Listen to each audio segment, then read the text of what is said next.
Okay, okay. Thank you, Kashyap. Thank you for joining this talk show, which is extreme gratitude, and I'm really grateful to you for saying yes for this conversation.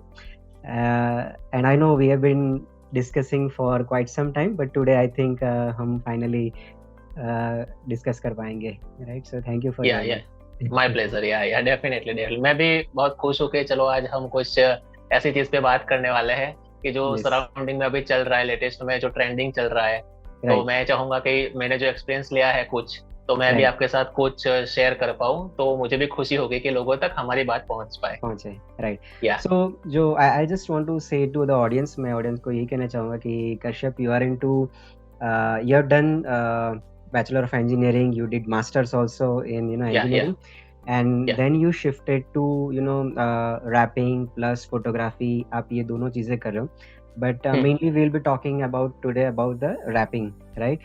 So my first question, if you could tell us about आपके childhood, आपका education, उसकी थोड़ी journey आप अगर share कर पाओ. हाँ, तो एजुकेशन की अगर हम बात करें तो मेरा जो एजुकेशन हुआ है वो बेसिक ऐसे गवर्नमेंट स्कूल में ही हुआ है। मैं गुजराती मीडियम से पढ़ा लिखा हूँ। तो उसके बाद हमारा जो टाइम था, उस टाइम पे क्या था कि तीन ही फील्ड चलती थी ज्यादातर, science, commerce and arts, right. और Right, उसमें अगर आप कुछ सक्सेसफुल करना चाहते हो तो आपको जाना पड़ेगा साइंस में। तो right, उसी रेस में हम भी लग गए। ऐसा कुछ पर्टिकुलर नहीं था कि चलो साइंस करना है या कॉमर्स करना है, क्योंकि उस टाइम उतनी अवेयरनेस थी नहीं। फिर right. भी चलो दोस्त जा रहे हैं तो हम भी गए साइंस में। लेकिन पढ़ाई में मेरा ऐसा था कि मैं हमेशा से अच्छा ही रहा हूँ। क्योंकि Mm-hmm. एक चीज मेरी है कि जो अगर आप पकड़ रहे हो तो फिर उसमें आप 100% अपना परफॉर्मेंस दे दो, ठीक है। तो Right. फिर मेरा साइंस हुआ, 11th 12th मैंने साइंस किया। Then Mm-hmm. आफ्टर आपके पास दो चॉइस रहती है, या तो बीएससी करो या इंजीनियरिंग करो। तो Right, उसमें भी ज्यादा प्रैक्टिकल क्या लगा, इंजीनियरिंग। सो right. मैं उसमें चल दिया। उसके Mm. बाद इंजीनियरिंग करते करते करते ये जो Mm-hmm. हमारा जो टॉपिक आज का चलने वाला है उसका भी Mm. मैं थोड़ा उसका मैं एनलाइटिंग करना चाहूंगा। जब Please, yes. इंजीनियरिंग में था मैं, राइट, तो उसी Mm-hmm. टाइम पे वो टाइम ऐसा था, आप समझो ना, 2010 से लेके 14 तक का। तब Okay. बहुत सारे नए नए रिसोर्सेज ओपन हो रहे थे, है ना, Right, बहुत right. सारे। तो Mm. ये जो अभी मैं जो कर रहा हूँ उसका Mm. जो बेसिक मेरा वहीं वहीं पे फाउंड हुआ, ठीक है। आगे Okay. की तो मैं आपके नेक्स्ट क्वेश्चन में मतलब जानकारी दे दूंगा। पर Right. उसके बाद मेरा इंजीनियरिंग चला, राइट। Mm-hmm. उसके बाद आगे चलते गए तो चलो अब जॉब ढूंढते हैं। Mm. पर वो सीन भी शायद आपको पता होगा कि जॉब Mm. उतना इजी था नहीं उस टाइम पे। तो Right. आई थिंक मेरा 14 में इंजीनियरिंग खत्म हुआ, Mm-hmm. बीटेक खत्म हुआ। उसके Mm-hmm. बाद मैंने जॉब फाइंड की, Mm-hmm. लेकिन कुछ हासिल नहीं हुआ, तो मेरा एक साल उसी में बिगड़ गया। तो फिर Mm-hmm. सोचा कि भाई क्या करे आगे। तो Right. मैंने उस टाइम पे ऐसा डिसाइड कर लिया कि अपने को अब इंडस्ट्री में कोई इंटरेस्ट है नहीं। अब Mm. हम कुछ करेंगे तो जाएंगे professor kind of field, right, मतलब Mm-hmm. Lecturer Mm-hmm. या प्रोफेसर, जहाँ पे Mm-hmm. यंगस्टर्स हो गए, सब ग्रुपिंग होगा, टीम हो गई, मजा आएगा। Mm. तो Right. उसके लिए फिर मैंने सोचा कि चलो कोई नहीं, आगे हम मास्टर्स कर लेते हैं। तो फिर Okay. उसके बाद मैंने एमटेक किया Mm-hmm. And then after as a professor की जॉब की, और उस हिसाब से मेरा जर्नी जो है वो चलता गया है। Okay. Right.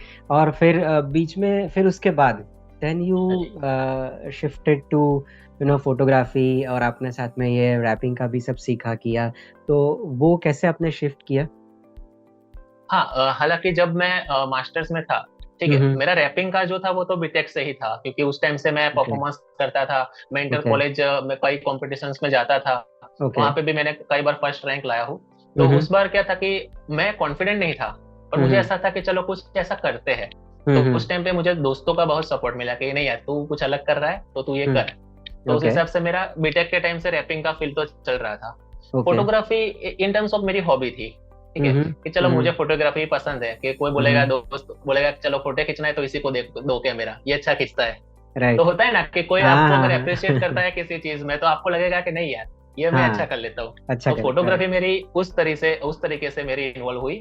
तो ओके. फोटोग्राफी मेरी मास्टर्स के बाद स्टार्ट हुई। लेकिन जो ओके. मेरा रैपिंग है वो मेरा, हम्म. समझो ना, 2010-11 जब मेरा बीटेक स्टार्ट हुआ, हाँ उस हाँ. टाइम से मैं रैपिंग फील्ड में हूँ।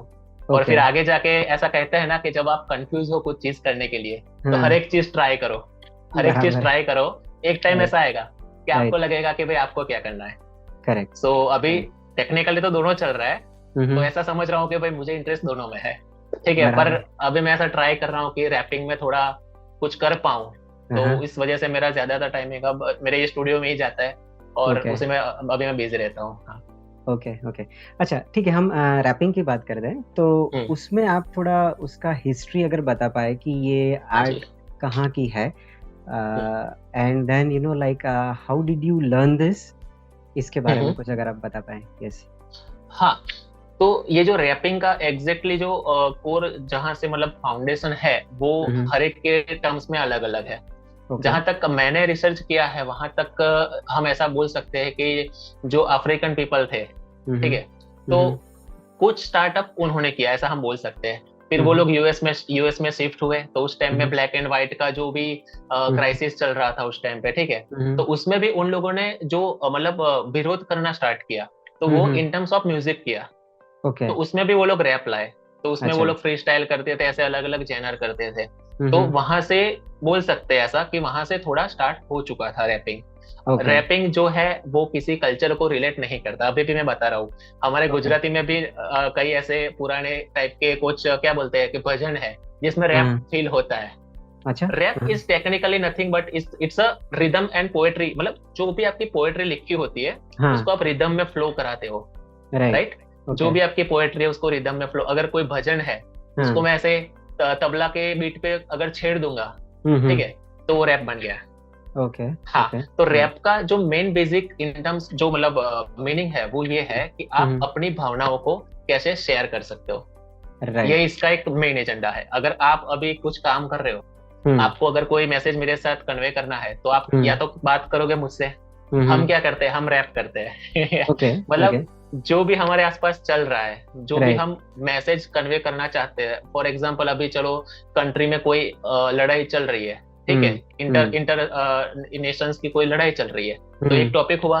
अब इस टॉपिक को पकड़ के आप कैसे अपना पॉइंट रख पाओगे, तो हम अगर म्यूजिक के इन टर्म्स में रखने जाएंगे तो रैप बन जाएगा, ठीक है। कुछ लोग ऐसा बोलते हैं कि ये हिप हॉप है, ये रैप है, बट वो सब कैटेगरी कहीं ना कहीं एक दूसरे को मैच करती है, क्योंकि मेन चीज क्या होता है हमारे रैप में, वर्डिंग, जो आपके सेंटेंस होते हैं, जो आपके फ्लो होते हैं, कि आप कैसे कन्वे करते हो। कोई एक वर्ड अगर मैं बोलता हूँ कि चलो मेरा ही कोई एक रैप सॉन्ग की एक लाइन है, शब्दों घना छे पण વાત हजू कहवानी छे बाकी, शब्दों घना छे पण વાત हजू कहवानी छे बाकी, मतलब तो इस पर मैंने जोड़ दिया। इसको कोई अगर गजल गा सकता है तो इसी चीज को वो गजल में भी कन्वर्ट कर सकता है, बराबर, राइट। तो ये म्यूजिक का एक जस्ट क्या बोल सकते हैं हम, जो रैप है वो एक कैटेगरी ही है, मैं इसको कैटेगरी मानता हूँ, और ये म्यूजिक डेफिनेटली है। कुछ लोग ऐसा मानते हैं कि ये जो तुम रैप कर रहे हो, मतलब अभी भी ऐसा चलता है, क्योंकि अभी बहुत सारे नए बच्चे आ गए, तो वो मतलब बैड लैंग्वेज वो सब यूज करते हैं कि लाइक वॉट एवर, अब जो मैं डिस्कस नहीं करना चाहता, तो लोग बोलते हैं कि ये सब क्या छपरेगिरी कर रहे हो तुम, ये क्या कर रहे हो, ठीक है। बट मैं ऐसा हार्डली मानता हूँ कि जो आपका रैप या हिप हॉप है, इट्स बेसिकली म्यूजिक, ठीक है, और वो हर कोई नहीं कर सकता। जैसे मैं म्यूजिक में हूँ, बट मुझे सारे गामा पापा की इतनी नॉलेज नहीं है, मैं सुर नहीं लगा सकता, वो that is a different kind of music. तो इसका मतलब ये नहीं हुआ कि मैं म्यूजिशियन नहीं हूँ, मेरा जेनर अलग है, ठीक है, और वो मैं रैप फील्ड में काम करता हूँ, उस तरीके से होता है। ओके। और मेरा ऐसा मानना है, थोड़ा ये शायद मैं गलत भी हो सकता हूँ, कि जो भी रैपिंग सॉन्ग्स है वो सुन के देख के ऐसा क्यों लगता है कि जो कहने वाला है वो शायद गुस्से में है, या फिर वेंट आउट कर रहा है, कुछ अपना फ्रस्ट्रेशन शेयर कर रहा है। ये सही है? ये आजकल क्या हो गया पता है कि आप नॉर्मली गानों में भी देखते होंगे कि वो रणवीर कपूर की मूवी आई थी ना, रॉकस्टार, के दिल टूटे हुए दिल से जो आवाज निकलती है वो अलग ही होती है। मैं इसके बारे में ऐसा कहूंगा, ऐसा कुछ नहीं होता, ऐसा कुछ नहीं होता। सही बात है कि अगर आपका दिल टूटा है तो आप थोड़े फिलोसॉफी टाइप के इंसान बन जाओगे, आप अच्छा लिख लोगे, ठीक है, पर अच्छा म्यूजिक करने के लिए आपको ना तो एग्रेशन दिखाने की जरूरत है, ना आपको सैड या गिल्टी फील करने की जरूरत है, ठीक है। मैं आप अभी मेरा इंटरव्यू ले रहे हो, ठीक है, तो अगर मैं रैपर हूँ और मैं इसको ज्यादा रीच कराना चाहूंगा तो मैं भी अपनी एक स्टोरी बना सकता हूँ कि पहले यार बहुत परेशानी थी, बाप ने ये किया, माँ ने ये किया। आजकल यही चल रहा है कि अगर आपके रैप सॉन्ग में आपकी मतलब फैमिली की क्राइसिस डिस्कस नहीं होती तो आप रैपर नहीं हो, समझ रहे हो आप। बहुत सारे ऐसे लोग हैं कि भाई मेरा स्ट्रगल रहा, मेरा ये रहा, मेरा वो रहा, तो ये लोग फेक एग्रेशन दिखाते हैं। ऐसे कोई जरूरी नहीं है कि हमको एग्रेशन दिखाना ही है, पर ये एक मेंटालिटी हो चुकी है कि अगर आप रैप कर रहे हो दैट मीन्स आपको एग्रेशन दिखाना है। कई सारे ऐसे सॉफ्ट रैप भी है, रोमांटिक रैप भी है, अच्छा, ठीक है, उसमें भी अलग अलग जेनर है। पर अभी चल, जैसे आप एमिनेम को जानते हो, एमिनेम के थ्रू आउट सॉन्ग एग्रेसिव होते हैं, राइट? तो वो सबके एक स्पेसिफिक जोन हो गए। कुछ लोग सॉफ्ट रैप करेंगे, तो ये ऐसा जरूरी नहीं है कि आप जो रैप कर रहे हो कि हर एक रैप में एग्रेशन हो। वो डिपेंड करता है कि आपके टॉपिक पे। अगर आप सोसाइटी से नाराज हो, पॉलिटिकल या व्हाटएवर किसी चीज से नाराज हो, देन डेफिनेटली आप एग्रेसिव हो सकते हो। बट ये हम नहीं कह सकते, जैसा आपने पूछा कि इसमें एग्रेसिव होना जरूरी है, सो ये मैं रिलेट नहीं करता इससे। क्योंकि काफी प्रॉब्ली कुछ हिंदी मूवी में भी ऐसा दिखाया गया है कि पूरा टॉपिक उसके ऊपर होता है, यू सी के वो लोग इसके ऊपर एक दूसरे को दे ट्राई टू सामने वाले को थोड़ा नीचा दिखाने का ट्राई करते हैं, लाइक बैटल जैसा दिखता है, राइट? तो वो एक सिर्फ एक पार्ट है। सो जैसे आपने बताया कि अगर आप हैप्पी हो, आप खुश हो, तो भी एक टाइप का आप रैप कर सकते हो, राइट? डेफिनेटली। ओके। और एक बात मैं ऐड करूंगा इसमें कि अभी एक्चुअली अगर मैं बात करूं, ये एक रैपर है, सपोज करो कि एक रैपर है, जैसे कि अगर मुझे बोले कि मैं रैपर हूँ, तो आप एक नॉर्मल ऑडियंस हो, तो आपके दिमाग में क्या सोच रहेगी? रैपर मतलब हाँ ऐसे वैसे टोपे पहन के आएगा, ये चश्मा वैस में लगा के आएगा, ये वो करेगा, वो करेगा, है ना? डेफिनेटली 99% लोग यही मानते हैं कि रैपर यही होते हैं, कि कुछ स्लम लैंग्वेज यूज करेगा, भाई तेरा मेरा कैसा चल रहा है, ऐसा वैसा, यो ब्रो, यो, है ना? तो ये चीज क्या होती है कि आपका एटीट्यूड दिखाती है। हाँ, रैप में मैं एक चीज मानता हूँ, जो आपने एग्रेशन बोला उसको मैं रिलेट नहीं करता, बट एटीट्यूड को मैं डेफिनेटली रिलेट करता हूँ। इसमें आपका एटीट्यूड मैटर करता है, ठीक है? कोई एकदम ऐसे आ गया, बैठ गया कि मैं रैपर हूँ, तो कोई बिलीव नहीं करेगा। अभी अब मेरा बॉडी लैंग्वेज देखिए, मैं आपसे अभी ऐसे मतलब प्रॉपर रैपर तरीके से बात नहीं कर रहा हूँ, समझ रहे हो? अभी मैं काम डाउन हूँ, ठीक है, मैं भी एज अ नॉर्मल पर्सन ही हूँ। लेकिन जब भी हम फील्ड में जाते हैं, जब भी हम स्टेज परफॉर्मेंस करते हैं या तो कोई रिकॉर्डिंग में जाते हैं, तब डेफिनेटली मेरा ये नेचर ऐसा नहीं होगा, समझ रहे हो आप? तब मुझे भी ऐसे कुछ करना होगा कि भाई अपना भी एक एटीट्यूड खुले, क्योंकि rap is only about express yourself. आपको खुद को एक्सप्रेस करना है, और वो सबकी अलग अलग होती है, राइट? समझ रहे हो? मैं ऐसा इसको कॉपी नहीं कर सकता, राइट? आप देख लो, डिवाइन है अभी जो चल रहे हैं हमारे यहाँ पे, डिवाइन चल रहा है, रफ्तार है, इक्का है, बादशाह है, इन सब में कुछ सिमिलरिटी लगती है आपको?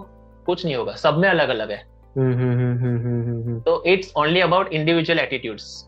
तो ये एक मैं चीज आपको ऐड करना चाह रहा था। नहीं, वे सही थे, नहीं, क्योंकि मैं पूछने ही वाला था कि जो एक उनका पहनने का तरीका होता है, cap and chain and also, but again मैं थोड़ा और डीप में जाना चाहूंगा ये टॉपिक पे, कि वो जो एटीट्यूड है एक रैपर का, वो कभी कभी ऐसा क्यों लगता है कि कुछ ज्यादा एटीट्यूड है? मे बी ये मेरा ही ऑब्जर्वेशन है, मैं गलत भी हो सकता हूँ, बट थोड़ा एरोगेंट या थोड़ा रूड टाइप का, या फिर ऐसा देख के ऐसा क्यों लगता है कि यार कि ये हैप्पी वाला रैपिंग तो नहीं करता होगा? तो उसमें या फिर ऐसा है कि जस्ट अपने आप को थोड़ा अलग दिखाने के लिए कि नॉर्मल लोग उससे कनेक्ट हो पाए कि भाई नहीं, ये अभी ये परफॉर्म करने वाला है, सो इसके लिए ये एटीट्यूड कैरी करना जरूरी है, या फिर ऐसे कपड़े पहनना जरूरी है? हाँ, ये लास्ट वाला पॉइंट आपने सही बोला कि डेफिनेटली कपड़े मैटर करते हैं। कि अगर आप बिजनेसमैन हो, अगर आप सूट नहीं पहनोगे, टाई नहीं पहनोगे, कॉन्फ्रेंस में जाओगे, जैसे अभी तो बहुत सारे बड़े बड़े लोग टी शर्ट पहन के भी जाते हैं, वो अलग बात है, लेकिन वो एक्सप्रेशन आपके नहीं आ पाएंगे। एज ए नॉर्मल पर्सन अगर मैं किसी कॉन्फ्रेंस में जा रहा हूँ और मैं ऐसे पैंट शर्ट पहन के नॉर्मल चला गया, तो कौन मानेगा मैं बिजनेसमैन हूँ? समझ रहे हो? अगर मेरे में नॉलेज थोड़ा कम है, फिर भी मैं सूट पैंट पहन के गया, तो मेरा इंप्रेशन ही वहां पे दिखा देगा कि यार ये पर्सन कुछ है, भले मुझे कुछ नहीं आता, राइट? आजकल यही ज्यादा चल रहा है। हाँ। चलो थोड़े ऐसे कपड़े, ठीक है, कुछ कपड़े पहन लिए, एक बात हो गई जिसको मैंने आपको नॉर्मल तरीके से समझाई। अब दूसरी एक बात ये भी बोला कि लोग एरोगेंट होते हैं, डेफिनेटली होते हैं, हमारे फील्ड में ऐसा है। मैं खुद भी अगर किसी मेरे बंदे से बात करूंगा ना, तो वो ऐसे ही आंसर देगा कि मतलब उसको मेरे से कोई लेना देना नहीं है। ये एक नॉर्मल चीज है, ये एक रैप फील्ड में नॉर्मल चीज है। और एक बात और ऐड करूंगा, जो आपने पूछा था कि लोग एक दूसरे के ही मतलब नीचा दिखाने की कोशिश करते हैं, काइंड ऑफ डिस ट्रैक लाते हैं एक दूसरे के लिए। आप सुनते हो डिस ट्रैक के बारे में, आपको पता है? नहीं, वो नहीं पता। हाँ। मतलब डिस करना ये एक ऐसा ऐसा अभी प्लेटफॉर्म चला है कि बहुत सारे यूट्यूबर भी कर रहे हैं। मतलब किसी का स्पूफ करते हैं, किसी का मजाक उड़ाते हैं। नॉर्मल लैंग्वेज में बोला जाए तो ऐसा है। राइट। लेकिन डिस करना हमारे रैप फील्ड में ऐसा है कि मैं किसी एक फेमस पर्सनालिटी को पकड़ लूंगा। जैसे अभी रफ्तार है, मैंने रफ्तार को लिया, अब उसके बारे में ऐसा गलत गलत लिखूंगा कि तूने ये नहीं किया, तूने वो नहीं किया, ऐसा वैसा ब्ला ब्ला ब्ला ब्ला। ठीक है, तो मैंने उस पर भड़ास निकाली।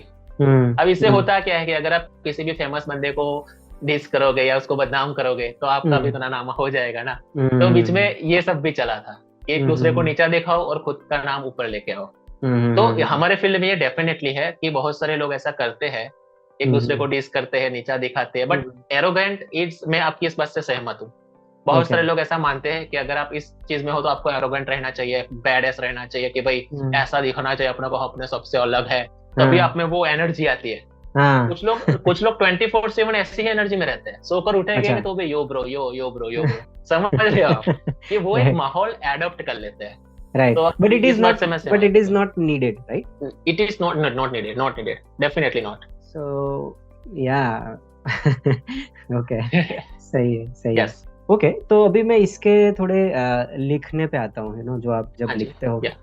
तो like as you said कि हाँ, आपको कुछ चीज से कुछ प्रॉब्लम है, कुछ सिचुएशन से आप कुछ कन्वे करना चाहते हो, whether it is sad, frustration और happy even।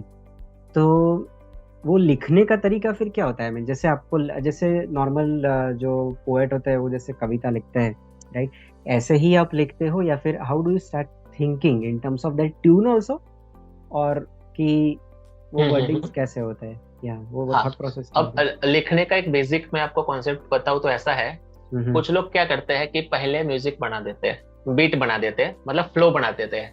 ओके। ऐसा एक फ्लो रहता है, राइट? फिर उसके ऊपर एनालाइज करके लिरिक्स लिखते हैं। ये एक तरीका है। पहले म्यूजिक सुनेंगे, उसको फील करेंगे, उसके ऊपर अपने लिरिक्स डालेंगे। कुछ ऐसे है जो पहले लिख देंगे, बाद में म्यूजिक डालेंगे। ये दो तरीके हैं, ठीक है? अब इसमें ऐसा रहता है कि सबका लिखने का तरीका अलग अलग होता है। अभी मेरा ही एग्जांपल मैं दे दूं कि आपने शायद मेरी एक रील अभी लेटेस्ट में देखी होगी। तो मतलब मैं ऐसे ही बैठा था, ये सब ऐसा ही होता है जैसा आप बोले ना, जैसे पोएट लिखते हैं, डेफिनेटली वैसा होता है कि ये रैपर के मूड के ऊपर डिपेंड करता है कि अभी आपका मूड कैसा है। और मैं ऐसे बैठा था और एक मतलब ऐसे सर्च कर रहा था, कुछ बीट मिल जाए तो ऐसे यूट्यूब पे एक बीट देखी, तो जिसकी ओरिजिनल बीट थी, जिसका म्यूजिक था, उससे मैंने बात करी कि भाई आपकी बीट मुझे यूज करनी है, मैं कर सकता हूँ? तो उसने बोला ठीक है। तो फिर उस बीट को सुनकर मैंने एनालाइज किया कि भाई इसमें मैं कैसी फीलिंग डाल सकता हूँ, है ना? क्योंकि ये म्यूजिक किस तरीके से बनाया गया है, तो मैं पहले उसको सुनूंगा, मतलब 15, 20, 25, 30 बार तो सुनूंगा पहले मैं उसको। उसके बाद मूड डिसाइड करूंगा कि ये एग्रेसिव है, सॉफ्ट है, एंटरटेनिंग, मतलब किस जेनर का है। उसके बाद मैं लिखना स्टार्ट करूंगा। और इसमें भी डमी राइटिंग पहले होती है कि कोई भी एक वर्ड दिमाग में आ जाता है। कल मैं यहाँ गया था, ओके, तो एक बेस आपका पकड़ लेना, अगर एक बेस फर्स्ट लाइन कोई भी होगा। देखिए, नॉर्मल बॉलीवुड भी है या तो रैपिंग भी है, जितने भी राइटर है ना, कोई कुछ की पॉइंट पे काम करते हैं, ठीक है? अभी मुझे एक रैप, जैसे मैं आपको सुनाता हूँ थोड़ा, अभी मैंने जो लिखा था ना वो बीच में, उसका एक टर्म्स था, वो गुजराती में था। तो मैं ऐसे बैठा था तो मुझे लगा कि यार पहले की लाइफ कितनी अच्छी थी, कि बचपन में यार कोई मगजमारी नहीं थी, ऐसे दोस्तों के साथ घूमते थे। अभी साला कैसा है कि अभी सोचते हैं तो ऐसा लगता है कि सारा टाइम कितना फास्ट भाग रहा है, ठीक है? तो ऐसे मतलब मिक्स कॉम्प्लेक्सेस चल रहे थे दिमाग में, तो मैंने सोचा कुछ लिखते हैं ऐसा। तो मैंने कुछ ऐसा लिखा था, નાના હતા ત્યારે સપનાઓ હતા ઊંચા, મોટા થઈ ગયા અને થઈ ગયા લોચા, राइट? नाना હતા ત્યારે तो આપણે કેવી વાતો करे, मतलब हम ऐसे बात कर रहे थे कि यार हम ये करेंगे, वो करेंगे, तब कोई रिस्ट्रिक्शन नहीं थे। सोचने में क्या जाता है, मैं पायलट बनूंगा तो बनूंगा, आगे का देख लेंगे।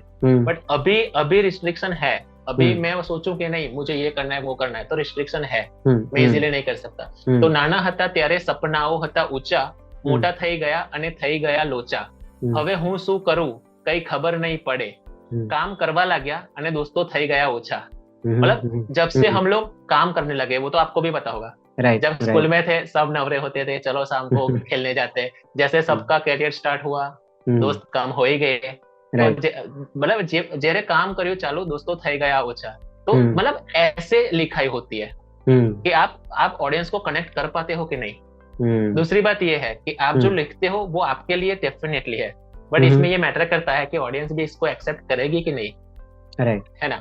जो जो हिट हुए है ना, जैसे अम्मी बंटाई का हुआ था ना, मचाएंगे मचाएंगे, लिरिक्स आप देख लीजिए, इतने मतलब फैंसी नहीं थे, बट उसका जो बीट था, मतलब सिर्फ आप बीट सुनो तो बीट पे आप ऐसे वाइब तो कर ही लोगे, बोले आपको उसमें कुछ समझ आए या ना आए, वाइब है ना।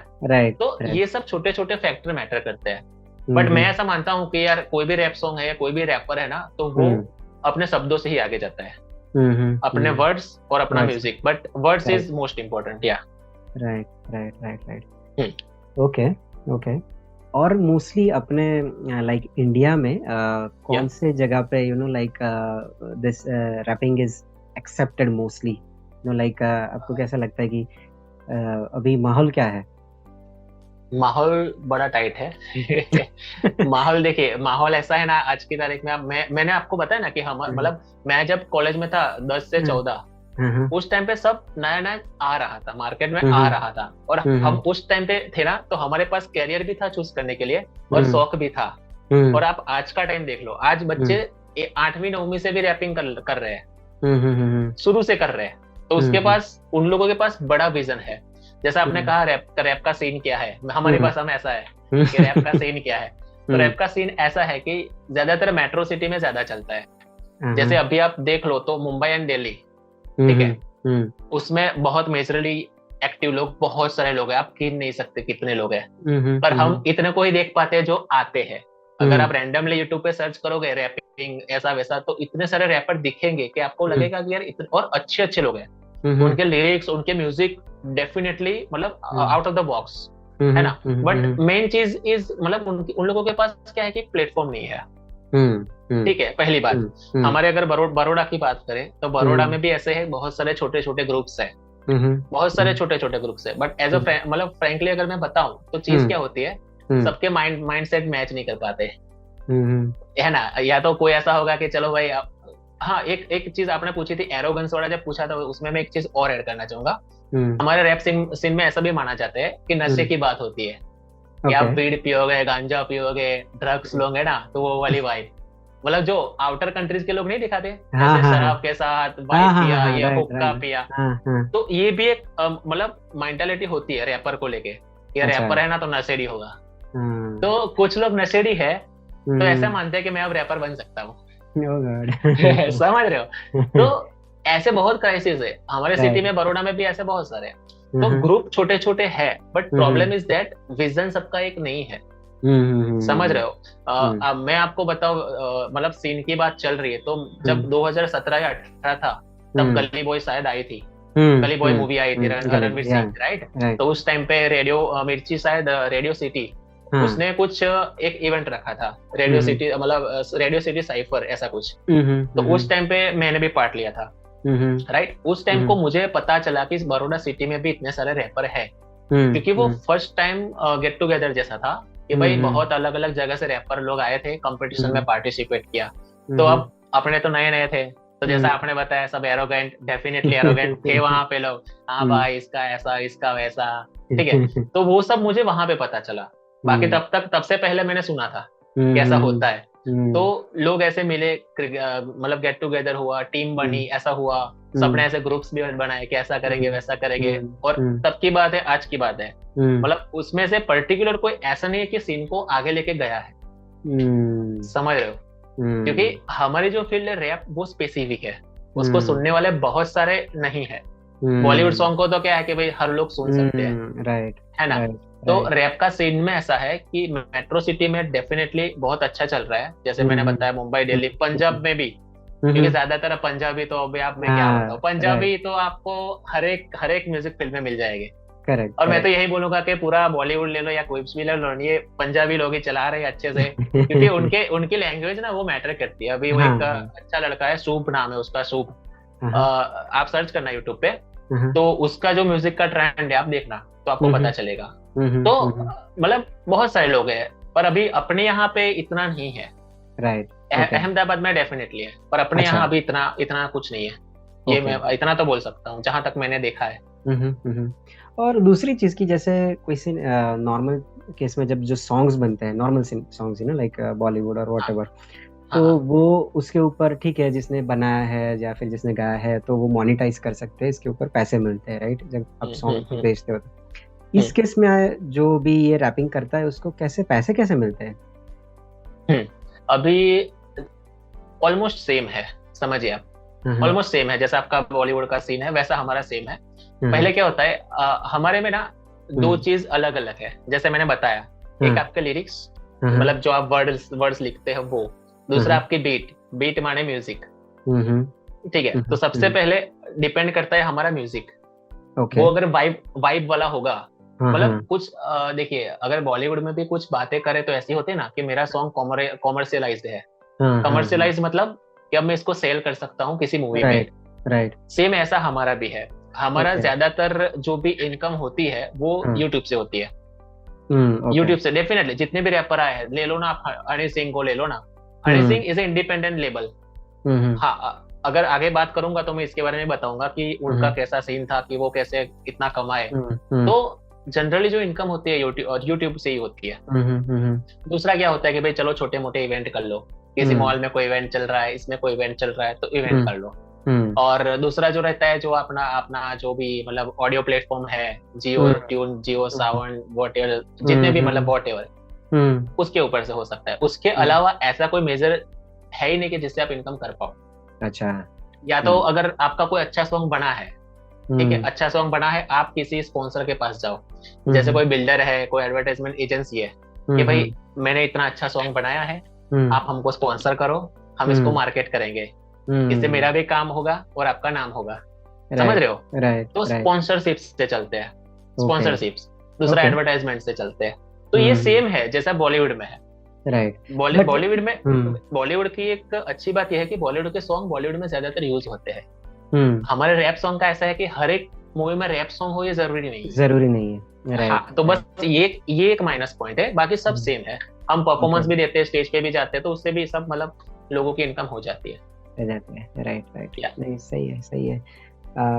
सच बोलो तो पहली बार इतना डिटेल में जानने को मिला, जो अभी तक था वो सिर्फ एक परसेप्शन था कि ये ऐसा ही है। हाँ, but thank you for explaining all this things in detail. My pleasure. या ओके। और ऐसी कुछ चीज जो आप ये पर्टिकुलर टॉपिक के ऊपर शेयर करना चाहते हो, ऑडियंस को कुछ कन्वे करना हाँ, चाहते अभी हो? हम्म अभी जो आपने बताया वो आपके जो डाउट्स थे वो क्लियर कर लिए। मैं हम्म, थोड़ी समराइज फॉर्म में अपनी लाइफ शेयर कर देता हूँ, पर्टिकुलर हाँ रैप की फील्ड में, राइट। कि श्योर। मैं कैसे रैप में आया और कैसे यहाँ पर आज जो भी हूँ, तो वो यस। किस तरीके से हूँ। हम्म तो देखिए, जैसा हर तरीके का इंसान कुछ भी बनना चाहेगा, तो उनका हम्म कोई ना कोई रोल मॉडल रहेगा। कोई हम्म भी फील्ड में हो, अगर आपको हम्म सिंगर बनना है, आपका कोई रोल मॉडल होगा। हम्म एक्टर बनना है, कोई रोल हम्म मॉडल होगा। हम्म तो उस टाइम पे मैं जो इन्फ्लुएंस हुआ इस चीज में आने के लिए, वो hmm, one and only yo yo Honey Singh. Okay. उस टाइम पे बहुत बहुत चले थे, है ना, मतलब हाँ हाँ 11 10 11 12 की बात है। हनी राइट सिंह के सॉन्ग मतलब बैक टू बैक बैंग कर रहे थे। तो राइट उस टाइम पे ऐसा लगा मुझे कि यार डेफिनेटली ये कुछ अलग है। हम्म म्यूजिक का शौक था, बट जैसा हाँ मैंने बताया मेरे सुर लगते नहीं है, अभी भी मैं बोल रहा हूँ। राइट तो वो जोन तो मुझे छोड़ना था, क्योंकि उसमें राइट बहुत सारी मेहनत, रियाज और बहुत सारी वो चीजें होती है। तो करेक्ट उस टाइम पे मुझे ऐसा लगा कि म्यूजिक करना है मुझे, अगर हम्म ये नहीं कर सकता तो ये करूंगा, बट ओके म्यूजिक करना है। ओके तो इसलिए मैंने आपको बताया ना कि रैप हम्म वो भी एक म्यूजिक है। वो कोई ऐसी हाँ वैसी बात है कि हाँ चलो एक हम्म बीट पे आपने कुछ बोल दिया, it's one right kind of music. तो राइट उस चीज से मैंने स्टार्ट किया। हम्म कॉलेज में छोटे मोटे परफॉर्मेंस दिए, पार्टिसिपेट किया। पहले मैं भी हम्म बहुत बुरा था, अगर हम्म मेरा पहला कोई वीडियो उठा के देख लेता, बोले कि ये बंदा क्या कर रहा है ना। ऐसा हर एक के साथ होता है। या हम्म मेरे बंटा है, उसके हम्म पुराने गाने सुनना, तो हम्म डेफिनेटली लोग गाली देते थे, हम्म है ना।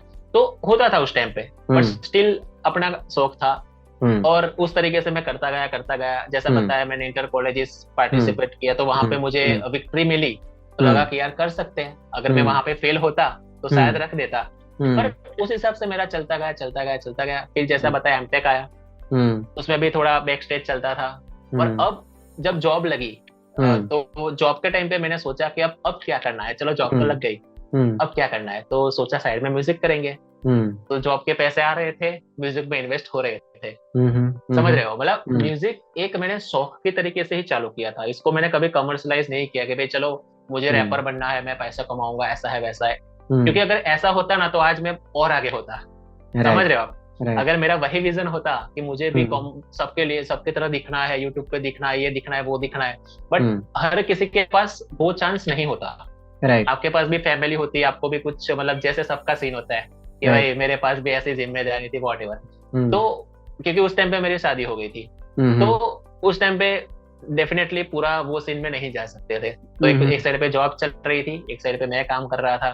तो उस तरीके से मेरा चलता गया। जैसे आप अब स्टूडियो देख रहे हो, तो मैंने घर पे ही बना लिया है, क्योंकि मैं अगर बाहर जाता हूँ तो स्टूडियो वाले चार्ज करेंगे इतना, और क्वालिटी अगर हमको अच्छी लगे तो ठीक है, नहीं लगे तो नहीं। तो वो सब खर्चा क्यों करना, घर पे ही बना लो। ऐसा मैं जो भी मैं अभी ये व्यूअर देखेंगे उनको मैं ऐसा बताना चाहूंगा कि आप किसी भी फील्ड में हो ना, सपोज आप गिटार सीख रहे हो, तो आपके पास गिटार होना इट्स कंपलसरी। लोग ऐसा बोलेंगे, पहले सब बोलेंगे कि फालतू का खर्चा नहीं करने का, जो होता है उसमें से सब सीखने का, पहले थियरी सीखो। पर मैं इसमें नहीं मानता। ठीक है, मैं गिटार सीख रहा हूँ और मैं दिमाग में ऐसे गिटार बजाऊंगा तो कुछ सीख पाऊंगा?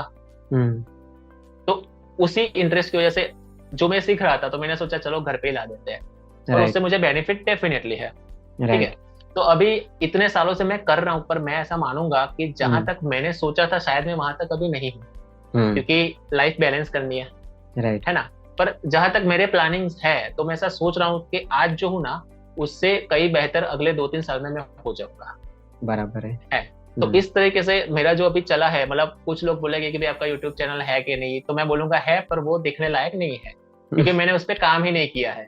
मेरे जो भी लेटेस्ट जो भी वॉट एवर रहेगा वो इंस्टाग्राम पे अवेलेबल है। ठीक है, तो उस तरीके से मैं छोटा छोटा अभी काम कर रहा हूँ कि भाई चलो इसमें अभी टाइम देना है, क्योंकि बीच में मेरा 3-4 साल का होल्ड भी हो चुका था। जब जॉब चल रहा था तो डेफिनेटली लोग होते हैं कि भाई बिजी हो जाते तो अपने शौक को साइड में रख देते ना। तो कई बार लिंक जुड़ती गई, टूटती गई, जुड़ती गई, टूटती गई, पर अब ऐसा लगता है कि नहीं यार, ये तो करना है। और ये अगर आउट ऑफ टॉपिक अगर हम चाहे, तो मैं ये भी बताऊंगा जो हमारे व्यूअर है, कि लोग कंफ्यूज होते हैं कि लाइफ में क्या करना है। तो मैंने जैसे बताया कि बहुत सारी चीजें ट्राई करो। मैं 2011 से ट्राई कर रहा हूँ। आप सोचो अभी कितने साल हो गए। अगर ये मुझे नहीं करना होता ना, तो मैंने रख दिया होता।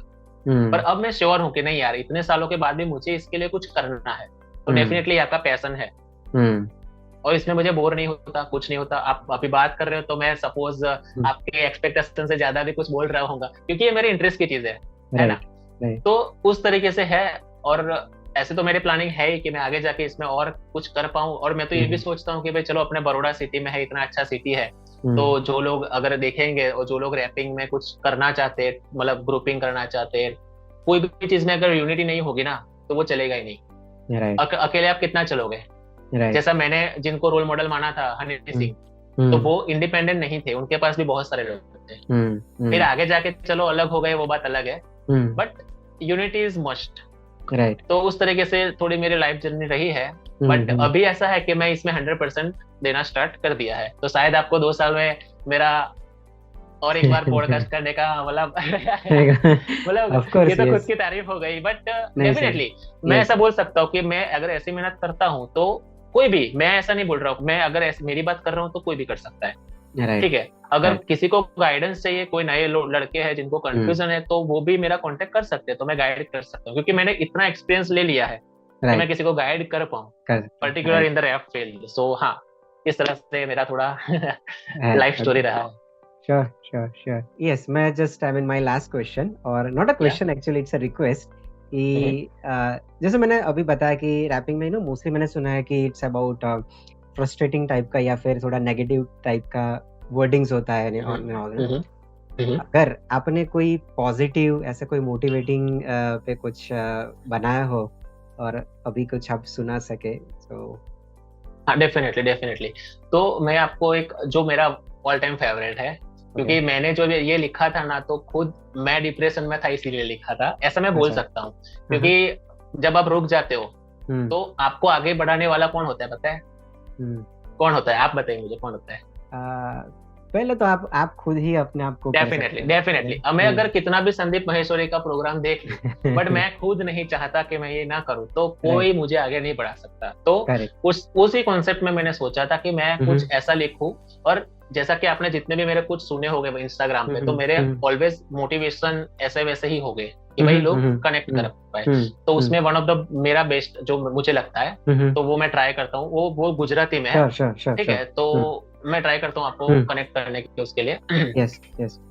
શબ્દો ઘણા છે પણ વાત હજુ કહેવાની છે, બાકી લોકો મળે છે જીવનમાં હજુ જીવવાનું છે બાકી, એક પલ બે પલ એમ જ વીતી જાય છે, નામ મોટું કરવાનું હજુ છે મારે બાકી, આંસુઓને પાપણ સુધી લાવ્યા ના કરશો, દિલના દર્દ કોઈને બતાવ્યા ના કરશો, લોકો તો મુઠ્ઠીમાં મીઠું લઈને જ ફરતા હોય છે, જિંદગીના જખમ કોઈને બતાવ્યા ના કરશો, સાંભળજો આ ધ્યાનથી મારી હર એક વાતો, ફરક પડશે થઈ જશે તમારો મોટો ફાયદો, હરેક દિવસ લાવે છે એક નવો મોકો, એ જ દિવસે તો મારવાનો હોય છે ચોગો ચોગો, મુશ્કેલો ઘણી છે ફરિયાદો નથી કરવી, વધવું છે આગળ ખોટી વાતો નથી કરવી, લોકો શું કહે છે એની વાતો નથી સાંભળી, એટલે જ ચલાવો ગાડી 4 બંગડી વાળી।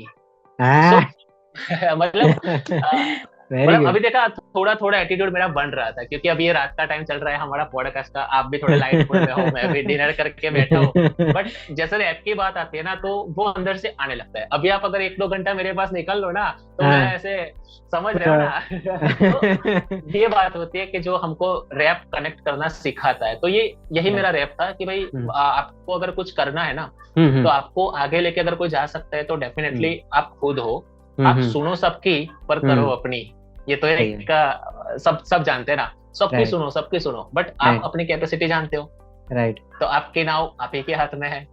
तो ये एक चीज को जैसा आप टॉपिक बोल रहे थे ना कि आप लिखते कैसे हो, तो ये मेरा टॉपिक था कि भाई किसी को आगे बढ़ना है तो क्या चीजें आती है लाइफ में, कौन सी चीजें रोकती है, जैसे लोगों की बातें बोल देते कि किसी ने ऐसा बोल दिया तो आप रुक जाते हो, तो ये सब आपको करना नहीं है। तो ये सब चीजें मैंने इसमें रिलेट करने का ट्राई किया कि आप लाइफ में जो भी चाहो कर सकते हो, और इसलिए मैंने लास्ट में वो बंदे को, मतलब मैं जब भी लिखता हूँ ना तो किसी एक को एज्यूम करता हूँ कि मुझे इस बंदे को यहाँ से यहाँ लेके जाना है, तो कैसे लेके जाऊंगा, तो मैंने लास्ट में उसको ऑडी भी दिला दी ना લોકો શું કહે છે એની વાતો નથી સાંભળી, એટલે જ ચલાવું ગાડી 4 બંગડી વાળી, मतलब ऑडी। सो इट इज मतलब वैसे हमारा लिखने का काम होता है। Good good. नहीं, जब आप ये सुना रहे थे और मैं साइड में इनफैक्ट ये भी सोच रहा था कि इट्स अ म्यूजिक और ये जो भी एक पोएट्री है या whatever it is, you know, in the different form, I think this is one of the ways to express yourself, and you need to take out your emotions basically जो भरे हुए होते हैं। I think in any form of expression it should come out, right? In terms of rhythm, मतलब आप दुख भी बता रहे हो ना तो आप वाइब करोगे, हाँ ऐसा कोई था ऐसा कोई था, तो वो ही है रैप। और इट्स वेरी इंटरेस्टिंग चीज, आप भी अगर टाइम मिला तो कुछ चीज में रिसर्च कर सकते हो तो आपको भी मजा आएगा। Thank you Kashyap. मैं ऐसा चाहूंगा कि ये हमारा फर्स्ट सेशन हो। Next session I want to discuss with you about your photography और अनदर पैशन, राइट? डेफिनेटली बहुत ही अच्छी तरह से, और you know you are doing so many things in that, right? आपका मेनली है baby photography, correct? Baby shoot, right, perfectly. So हम नेक्स्ट डिस्कशन में इसके ऊपर बात करेंगे। Sure. Anytime. Yes. So thank you so much, Kashyap. Thank you for your time. And yes, मिलते हैं फिर। Thank you so much. क्या आपने बहुत टाइम हो चुका था मुझे भी किसी से बात किए हुए, तो मुझे भी अच्छा लगा कि चलो भाई, क्योंकि मैंने बताया ना अभी मैंने एक लिखा था सॉन्ग कि भाई दोस्त अभी काम में बिजी है तो बातें होती नहीं है, तो उस बहाने थोड़ी आपसे मैंने बात कर ली, तो ये मेरे लिए भी प्लेजर है कि चलो भाई काफी टाइम से चल रहा था तो किसी को बताए, तो मेरे लिए भी थोड़ा अच्छा माहौल था। तो थैंक यू सो मच कि आपने पॉडकास्ट में मुझे मौका दिया, तो मैं कुछ अपने बारे में बताया। काफी सारी चीजें सीखने को मिली कश्यप भाई को बोलता है अबाउट दिस पर्टिकुलर टॉपिक, क्योंकि बहुत सारे मिथ्स होते हैं, एक प्री कंसेप्ट नोशन होता है अबाउट पर्टिकुलर सब्जेक्ट, सो जब कोई एक्सप्लेन करता है, नॉलेज देता है, तो काफी सारी चीजें क्लियर हो जाती है। सही बात है। Thank you Kashyap. Thank you so much. Bye.